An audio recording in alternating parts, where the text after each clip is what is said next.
In the summer of 2018, at the Letcher County Livestock Auction in Whitesburg, Kentucky, a man named Dale Pruitt stood at the rail in a blue Extension Service polo and watched Ruth Callan bid $18 a head for 45 lambs that no serious buyer would touch. They were Katahdin Cheviot crosses, small and rough-coated and thin through the shoulder, and they had been passed through the ring twice already, without a taker. Dale had his laminated grazing plan handout rolled in one hand. He watched Ruth raise her card for the lot, and he said loud enough for the row of men beside him to hear that what she was building up on that hillside was a charity case, not a grazing system. 4 years later, a purchase order arrived from a heritage lamb buyer in Asheville, North Carolina. It was for 38 animals. The price was $8.40 per pound, dressed weight. When Ruth's granddaughter Macy read the total aloud in the kitchen that October evening, the number sat in the air for a long moment before anyone reached for it. $19,790. Ruth did not say a word. That is the distance between those two moments. A sale barn in Whitesburg and a kitchen in Harlan County 4 years apart, connected by 45 animals most people had already written off, and a hillside that most people had already given up on. If you want to understand how that distance got covered, and what it cost to cover it, stay with this story a while. People watching this right now have seen something similar in their own lives, I suspect. Some piece of ground or creature or method that someone else told them wasn't worth the trouble.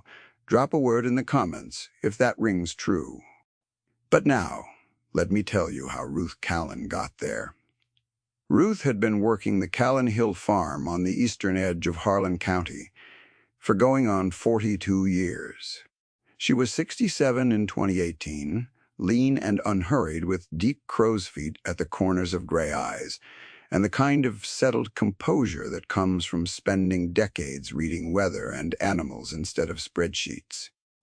She had come back to this ground in 1976 when her father, Harold, was still running a mixed hill flock, and she had stayed after he died in 1998 and left her the 80 acres, the farmhouse, the sheep operation, and a tattered spiral ledger he had filled across 30 years with pasture notes in pencil. The farm sat up a hollow east of Everts, and the good flat ground amounted to about 12 acres at the bottom near the creek. The rest was all hillside, rocky, and cedar-dense, grown up in multiflora rose and scrub persimmon, sloped hard enough that commercial operators had never looked at it twice. Harold had grazed the hillside with a small, mixed flock his whole career, and had noted in the ledger in the patient shorthand of a man who watched the same ground across seasons that the cedar ridges held moisture into July while the creek bottom baked, and that animals pushed up into the scrub at midsummer found browse when the bottomland grass was gone. After Harold died, Ruth had reduced the flock. She ran 20 ewes through the early 2000s, selling finished lambs at the sale barn, covering costs without ever quite getting ahead. By 2017, she was down to 11 animals, and the hillside was overgrown so thick in places she had not walked it in 3 years. Dale Pruitt from the Extension office had visited that spring and left behind the laminated handout recommending she consolidate onto the bottomland, apply a rotational schedule, and consider upgrading to a pure commercial hair-sheep breed. He was not unkind about it. He told her the hillside acreage was a liability and that trying to graze it with a small diverse flock was sentiment, getting in the way of a grazing system. Ruth read the handout. She put it on the kitchen table next to her father's ledger. She did not follow his advice. What she did instead was go to the Letcher County sale in the summer of 2018 and buy 45 lambs that no one else wanted. Let me tell you about why she wanted those particular animals, because it matters more than anything else in this story. The Katahdin Cheviot cross that Ruth bid on in Whitesburg that summer was the product of two breeds, bred for two different kinds of country. The Katahdin is a hair sheep. It sheds its fleece, grows without drenching rain or irrigated pasture, and moves across rocky ground without the foot problems that plague wool breeds in wet clay. The Cheviot is a hill breed from the Scottish border country, compact and agile, bred specifically to work rocky, scrub-covered terrain where heavy lowland breeds would break down. The cross of the two produced an animal that looked plain and undistinguished in a sale ring, smaller than the smooth commercial hair sheep that had been fashionable in eastern Kentucky for a decade, rougher in the coat, plainer in the face. The buyers at Letcher County that summer were looking for weight and uniformity. These lambs had neither. What they had was a set of instincts bred for exactly the kind of ground Ruth was trying to manage. The hillside above the Callan Hollow was about 40 acres, and most of it had not been productively grazed in 20 years. Cedar dominated the upper ridges, growing dense enough in places to block out the grass understory entirely. Multiflora rose, the invasive cane variety that the Extension Service had planted as a living fence across Kentucky in the 1,950 seconds before anyone understood what it would do, had taken the mid-slopes in impenetrable thickets. And underneath all of it, on the south-facing slope where the soil was deepest, something else was buried there. 23 apple trees, old ones planted by Ruth's grandmother in the 1,930 seconds, and left behind when the scrub closed in during the 1,970 seconds and 1,980 seconds. Ruth had not seen those trees produce a single apple since she was a girl. Harold's ledger had a page about the orchard.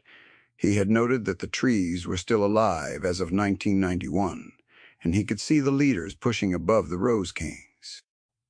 He had written that, given light and a few years of hoof pressure to break the clay hardpan, they might come back. He had written that it would take animals willing to browse the canes and tip the cedars. He had noted that the thin Cheviot crosses he kept in the 1,980 seconds had done exactly that on the North Ridge, clearing a 2-acre patch in 3 seasons. Ruth had read that note many times. She paid $810 for the 45 lambs. She trucked them home and turned them up the hillside that same afternoon, watching them move up into the cedar in the long August light. They did not need direction. They went where their instincts told them to go, pushing into the scrub the way animals bred for that country always do. And Ruth stood at the bottom of the hill for a while and watched them disappear into the cedar shade. What happened over the following 3 years was not fast, and it was not visible from the road, and that was precisely why it was possible to miss if you were looking at the wrong things. Dale Pruitt was looking at inputs, outputs, and the ring price curve at the Whitesburg sale barn.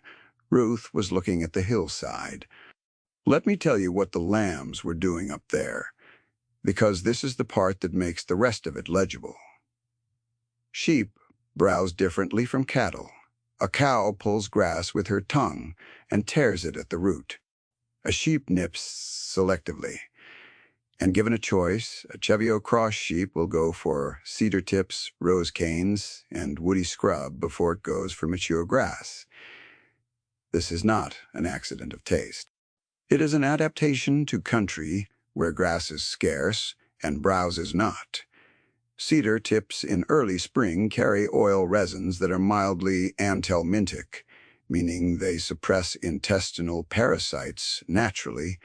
That is worth naming because parasite load is one of the 2 major costs in any eastern Kentucky sheep operation, and Cheviot cross animals on cedar browse needed fewer drenching treatments across the first 2 years than any flock Ruth had managed before. Multiflora rose canes, thorned, but not unmanageable for animals that evolved in gorse country, carry leaves high enough into the summer that a small flock can maintain condition on them while the grass underneath recovers. The hoof action mattered as much as the browsing. Harlan County hillsides have a clay-based soil profile that develops a hardpan cap under pressure, a layer just below the surface that repels water and prevents root penetration. Harold had noted this in the ledger, and Ruth had seen it herself when she dug test holes on the south slope in the spring of 2018 before she went to the sale. The cap on the undisturbed sections was at 4 inches, and it ran like a tile across the whole face. 45 small animals moving across that cap over 3 grazing seasons broke it up progressively without compacting the way a heavier breed would have. Small hooves on a rocky slope create a different kind of disturbance from large hooves on flat ground.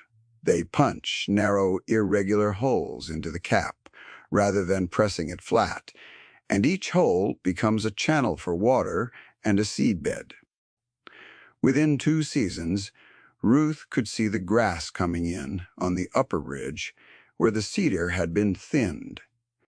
The new grass was fine-bladed fescue and wild rye, not the aggressive, introduced species the extension programs recommended for flat pasture, but the native hill grasses that had been suppressed under the cedar canopy and were now getting light for the first time in years. Within 3 seasons, the multiflora rose on the south slope was retreating in patches, the canopy opening, the soil below the retreating canes, receiving sun for the first time Ruth could measure. And the apple trees. Macy came back from Lexington in the spring of 2020 with a degree in agricultural science and a set of assumptions about what a productive small ruminant operation looked like. She was 22 and she loved her grandmother without reservation, but she had spent 2 years in coursework that taught her to think in efficiency units, and the Callan Hill farm did not look efficient. It looked like 45 undersized sheep on a hillside full of cedar and thorns. She drove up on a Saturday in April, and the drive from Lexington alone was instructive. She passed 3 operations in the last 10 miles of road that looked like what her professors had described. Flat pasture, uniform flocks, a new lean-to or mineral station, visible from the county road, everything organized into the geometry of a managed rotation. The Callan place sat at the end of a gravel lane, and the first thing you saw coming in was the farmhouse, the barn with the rusting tin roof, and beyond them the hill rising into a cedar line so dense it looked like a wall. She walked the property with Ruth, and when they got to the top of the south ridge and looked down at the apple trees still buried in rose cane on 3 sides, but visibly pushing new growth at the crown, Macy did not know what she was looking at. Ruth pointed out the leaders, the new vertical shoots coming up from the main scaffold. She said the trees were coming. Macy said, "Grandma, have you talked to Dale Pruitt lately?" She had not asked in a hostile way. She had asked the way a person asks when they are worried and trying to be useful. Ruth said she had and that she appreciated his concern. They stood there for a moment in the spring light, looking down at the orchard hidden in its canes, the lambs working a patch of rosebrush 30 yards below, nipping at the canes with the particular, purposeful attention that Ruth recognized, but Macy had not yet learned to read. One ewe pushed her nose under a cane arc and came up with a mouthful of leaves. Another was working a cedar sapling at the edge of the ridge, pulling the tips down with practiced sideways jerks of her head. Macy watched the lambs for a long moment. Then she looked back at the road they had come up and at the geometry of Virgil Hensley's bottomland pasture visible through the trees below, the neat paddocks, the mineral station, the uniform animals in their tidy rotation. She said nothing else about Dale Pruitt, but she looked back at the Cedar Ridge twice on the walk down. At the county agricultural meeting at the 4-H hall that May, Dale gave a presentation on small ruminant economics in Appalachian, Kentucky. He had slides. He walked through the ring price data for the previous 3 years and showed where the returns concentrated. He spent several minutes on the value of flock uniformity and market-ready weight, then opened the floor for questions. Someone in the back mentioned Ruth Callan's Hill operation and asked Dale what he thought. Dale paused. He said he respected Mrs. Callan and her family's history on that ground. He said what she was running up there was, in his professional assessment, a charity case, not a grazing system. He said it kindly. He said it with the patience of a man who has seen sentiment outweigh arithmetic too many times to count. Macy was in the third row and wrote it in her notebook. If you are wondering what Macy wrote next to it, she wrote a question mark. Meanwhile, on the far side of the creek, Virgil Hensley was having what looked from the outside like a very good run. Virgil was 56 in 2019 and had been farming bottomland in the hollow since his father left him, the place in 2012. He was a reasonable man and a decent neighbor, and when the Extension Service recommended in late 2018 that he upgrade to a pure commercial hair sheep operation and lease the 40-acre Dunnigan bottomland parcel upstream at $3,800 a year, he did the math and it penciled out.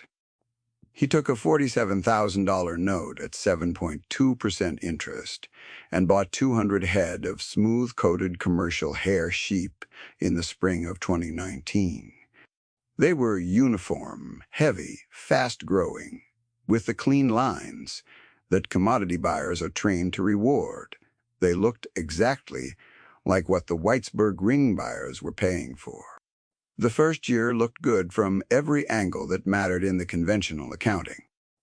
Virgil ran his rotations tight, moved the animals on schedule, and sold his first lot of 50 at the Whitesburg sale at a price that cleared his interest payment and left something over.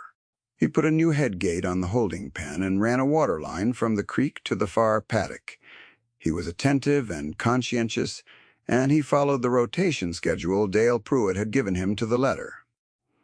His grass management was correct by every standard the laminated handout described. By the summer of 2020, Virgil had moved 3 sale lots at good prices, and the operation looked strong. He had a new squeeze chute, a new water system on the lease parcel, and a hay contract with a supplier in Bell County for the dry months when the rotations ran short. When Macy came to visit Ruth that summer, she crossed the creek on her way up and stopped to look at Virgil's flock grazing the bottomland in a neat rotation. 200 animals moving in a smooth, organized wave across flat green pasture, every one of them the same weight class, the same coat, the same clean presentation. She looked at Ruth's 45 on the hillside above the cedar line, and it took a real act of faith to believe the hillside was the sounder bet. The numbers at that moment did not favor faith. Virgil's operation had cleared roughly $14,000 across 2 years against a debt that had not yet begun to feel heavy. Ruth had sold 7 lambs at the Whitesburg sale in 2019, finished animals that had gone for a modest price because they did not fit the ring buyer's current preference, and she had used the income to pay her property tax and keep the power on. On a spreadsheet side by side, the comparison was not kind to the Callan Hill. That same summer, something began to happen on the south slope of the Callan Hill that Ruth had been watching for.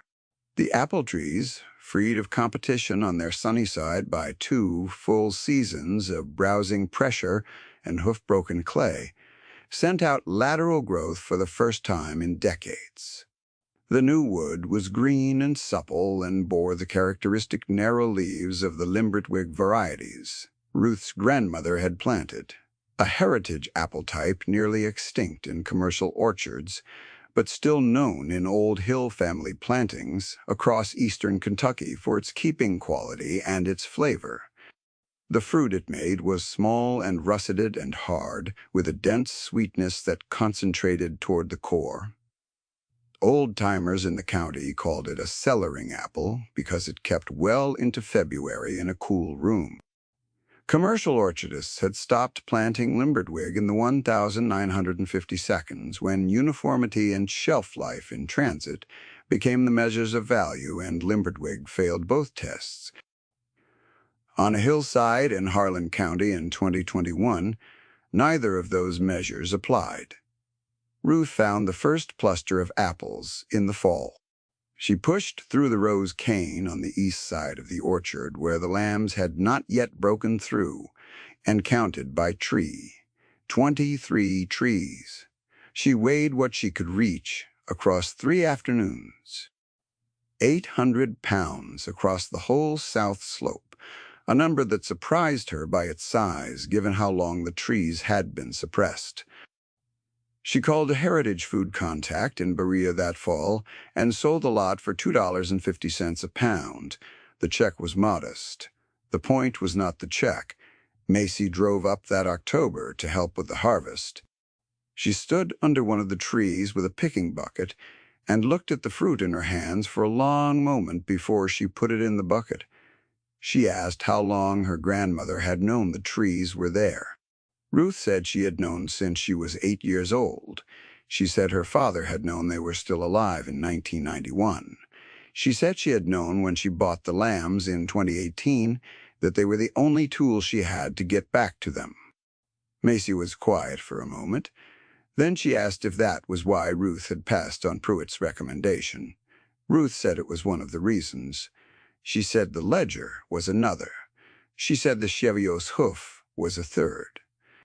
There is a particular kind of knowing that does not fit into a laminated handout. It is not sentiment, and it is not stubbornness. It is the knowledge of a specific piece of ground accumulated across a lifetime, refined by a parent's lifetime before that, and kept in a pencil-marked spiral ledger that no extension office would ever file. That was the first time Macy stopped arguing. In the fall of 2021, Dale Pruitt left a phone message for Macy.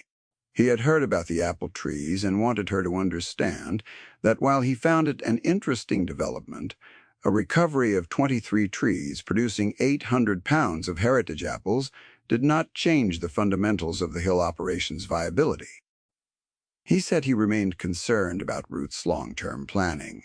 He said the operation was still, in his view, a charity case rather than a grazing system, and he hoped Macy might help her grandmother think about transition. Macy listened to the message twice. She called him back and asked him what he thought the lambs had done to recover the orchard trees. There was a pause on the line. Dale said he supposed the grazing had helped with competition.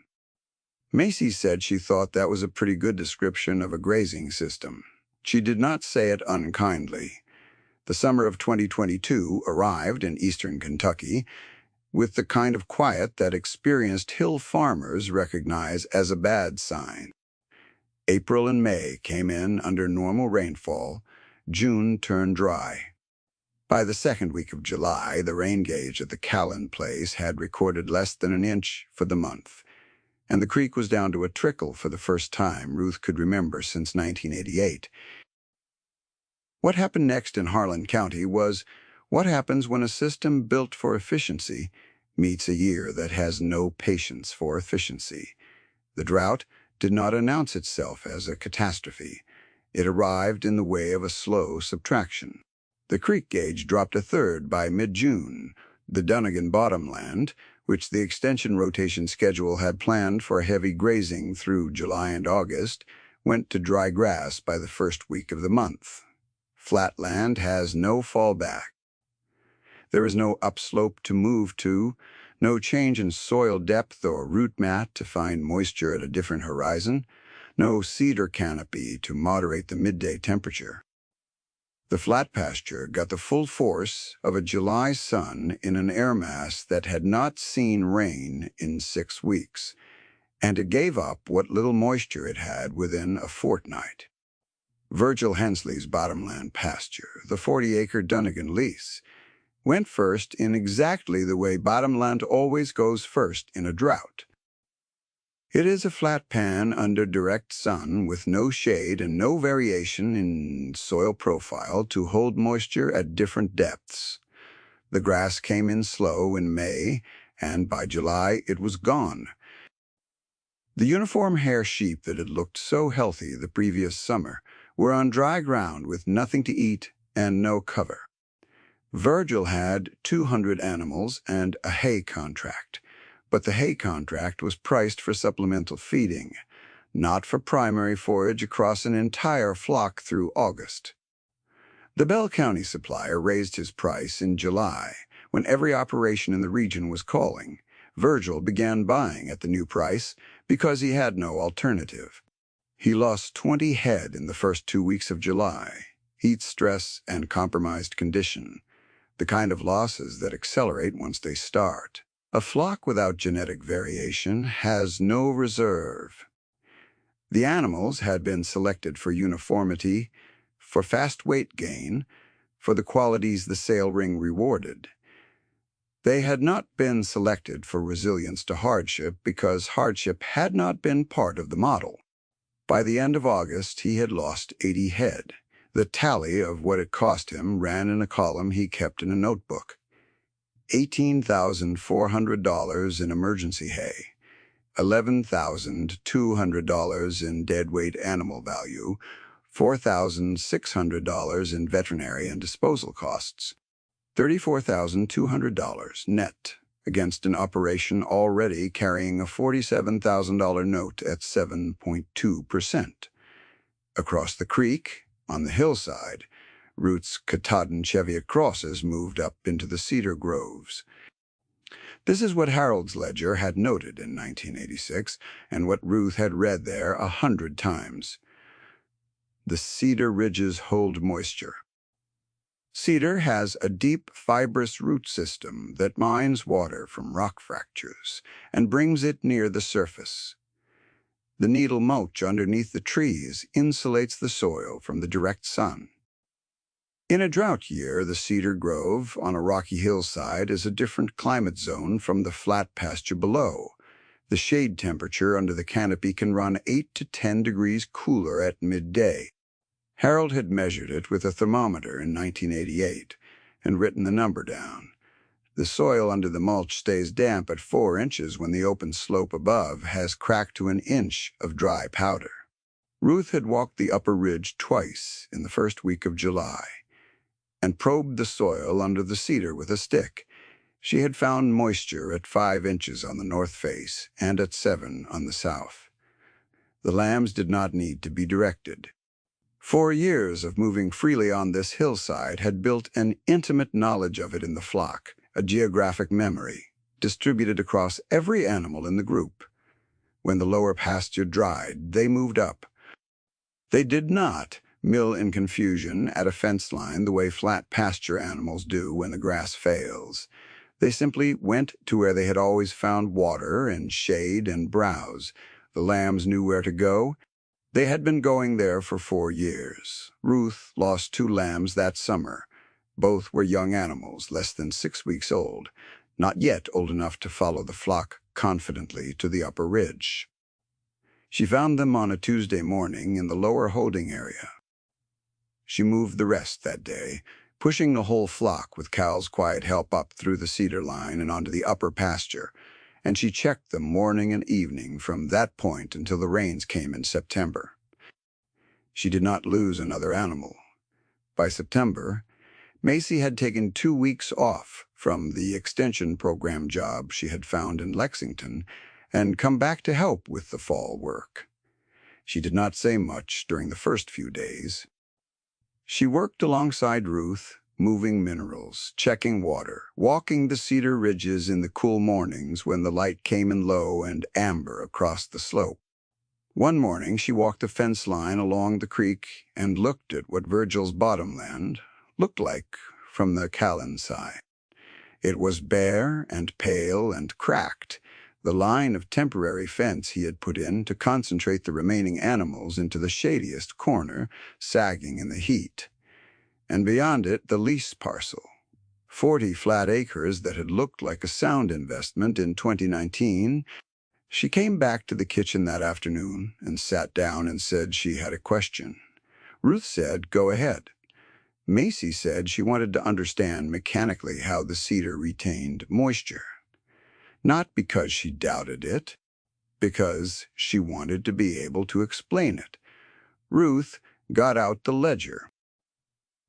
They sat at the kitchen table that belonged to Ruth's grandmother, made from a black walnut that had come off the property in 1941, and Ruth walked Macy through every page Harold had written about the south slope.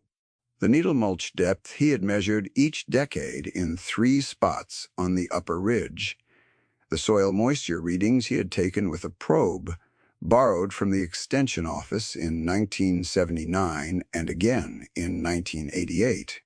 She showed Macy the page about the apple trees. She showed her the note from 1991. Macy read the 1991 page twice. She said he knew the trees were still there in 1991, and he wrote it down. Ruth said he had. Macy said, "And you read it?" Ruth said she had read it many times. Thomas Akers arrived in the 3rd week of October. He drove up from Asheville in a pickup with a North Carolina plate, came up the hollow road, and parked in front of the barn.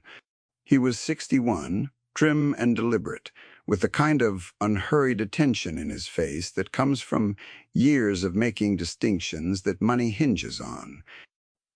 He worked for a regional heritage food buyer that sourced to farm-to-table kitchens across western North Carolina and the Tennessee Valley. He had heard about the Callan operation from a contact in the heritage apple trade who had bought Ruth's Limbertwig fruit the previous fall and mentioned the sheep almost in passing. Akers had written the name down. He had been looking for a consistent, small-scale heritage lamb supplier for 3 years and had not found one that satisfied what his buyers required. He did not ask many questions in the first few minutes. He walked to the barn, looked at the stalling and the hay, and looked at the hillside. He asked Ruth how the flock had come through the summer. Ruth said they had lost 2 young ones in a heat event in July and moved the rest up into the cedar. Akers asked what the cedar had done for them. Ruth said it had kept them 10 degrees cooler and given them browse when the grass below was finished. He walked the flock with Ruth for close to an hour, asking questions in the precise, unhurried way of a person who has trained themselves to read animals as a text. He did not look at them from a distance.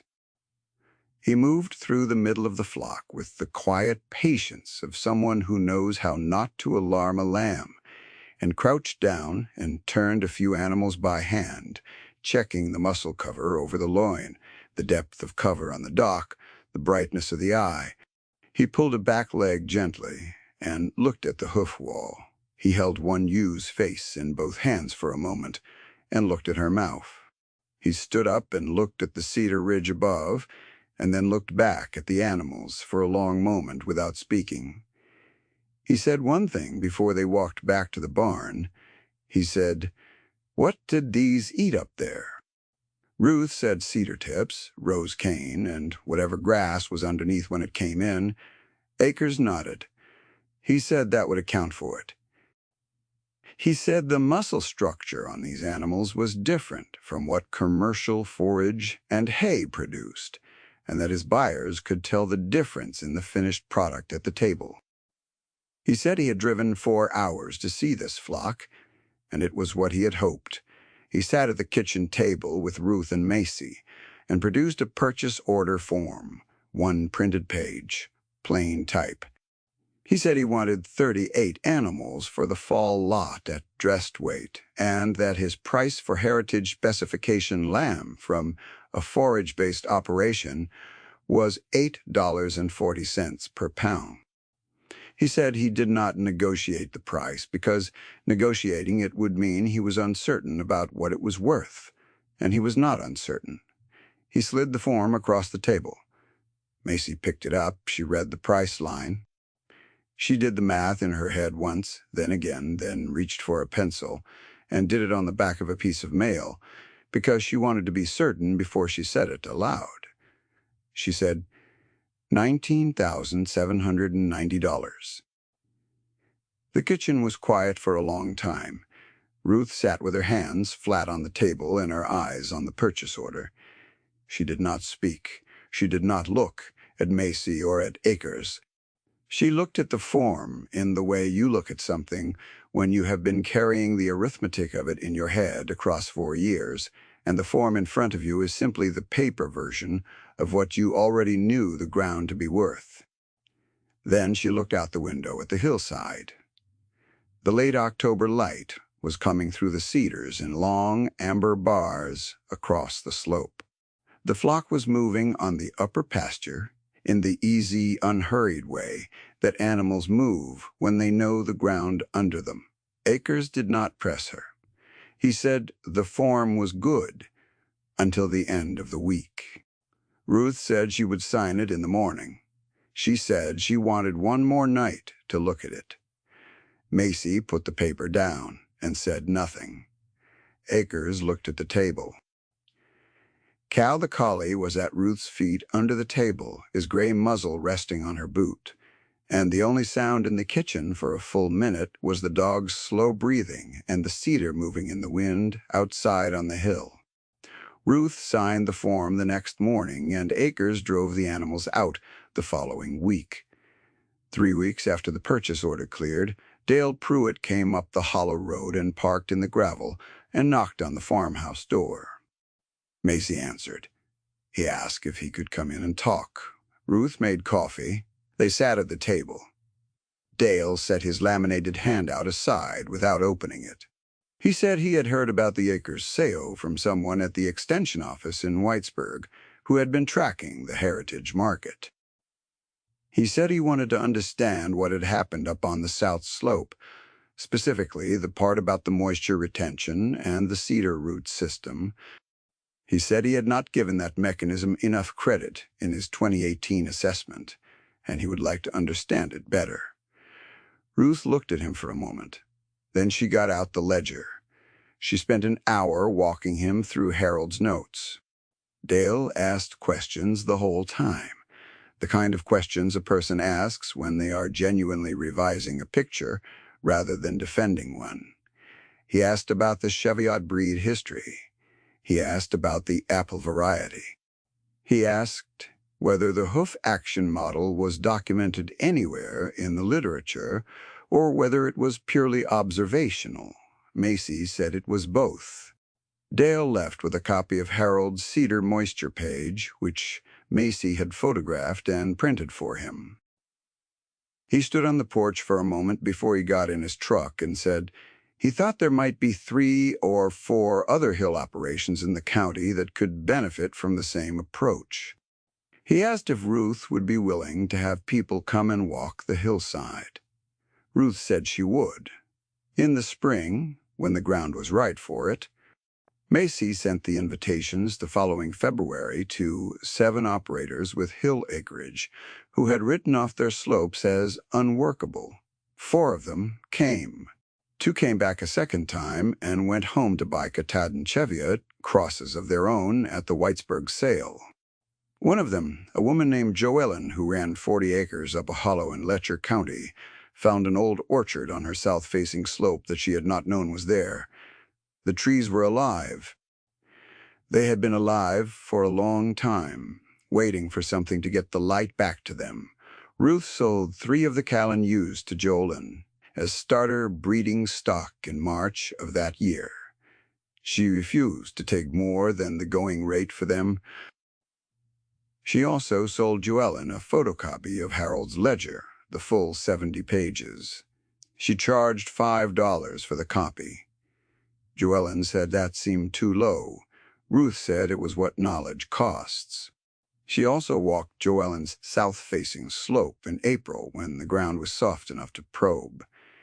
They dug 3 test holes together and found the hard pan cap at 4 inches across the whole face, the same as the Callan South Slope in 2018. Ruth told her to move the animals slow, let them browse in the scrub, and watch for the grass coming in behind them. She said the orchard, if Joelin's slope had one, would show itself within 2 or 3 seasons. Joelyn had found a row of locust fence posts along the upper ridge that her father had planted 60 years ago, and between them, barely visible under the rose cane, the weathered stubs of what might have been fruit trees. They were not dead. The bark was still continuous under the cane. Joelyn went home and bought 5 Katahdin Cheviot crosses at the Whitesburg sale the following August. By the fall of 2023, the Callan South Slope Orchard produced enough limber twig apples to fill a second acres order, $2,100 alongside the lamb sale. The hillside had cleared to 34 acres of productive browse and recovering pasture. The flock was at 62 animals, all of them descendants or near descendants of the original 45. Macy had moved back to the Hollow, was managing the operation alongside Ruth, and had started a side ledger of her own, the same spiral kind, noting soil moisture and cedar mulch depth and which trees in the orchard were putting on the most new wood. Whoa, the dog was old now, slower up the hill, and stayed closer to the house on cold mornings. But he still went out each evening to move the animals in, working quietly, his body low to the ground, and Ruth would stand on the porch and watch him until the whole flock was through the gate. There are 2 ways to know a piece of ground. One way is to stand at the rail with a clipboard and a price sheet and read what the numbers say it is worth. The other is to walk it across 4 decades of seasons and learn what it holds in itself, what it has been asked to give, and what it is still capable of giving if you bring the right animal to it with enough patience to wait. The first kind of knowledge is wide and fast and confident, and it travels well. It fits on a laminated handout, and it presents clearly in a slide deck, and the people who carry it are genuinely trying to help. The second kind does not travel. It lives in the specific root mat of a specific cedar ridge on a specific 40-acre hillside in eastern Kentucky, and it gets passed forward in a spiral ledger, and in the hands of the person who reads it and believes it and acts on it without needing anyone else to confirm what it says. The 45 lambs that got passed over at every sale did not just clear a hillside. They returned it to what it had always been capable of being. A system that could survive a summer that broke every flat operation in the county, recover an orchard that had been buried in rose cane for 30 years, and produce an animal so well adapted to its ground that a buyer drove up from North Carolina. What the sale barn couldn't value, the hillside already knew.